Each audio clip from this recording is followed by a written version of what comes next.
Et pour ta première expérience dans l'entrepreneuriat, tu t'es fait accompagner?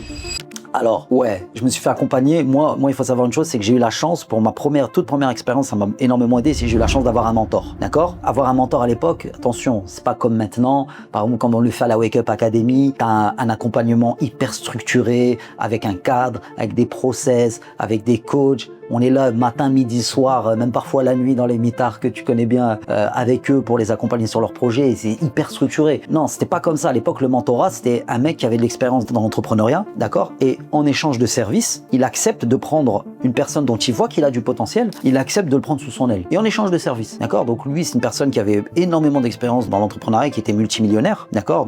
Notamment dans l'import-export. Et le truc, c'est que moi, donc, il nous a pris sous son aile et en contrepartie, ce qu'on faisait avec mon associé justement dont j'ai parlé juste avant, à l'époque, c'est qu'on l'aidait à décharger ses camions. On lui rendait des services, on déchargeait ses camions, etc. D'accord? Et franchement, je trouve que c'est la meilleure forme de mentorat parce qu'on est dans l'équilibre entre t'as une aide, tu profites de l'expérience de quelqu'un, mais t'es pas non plus assisté.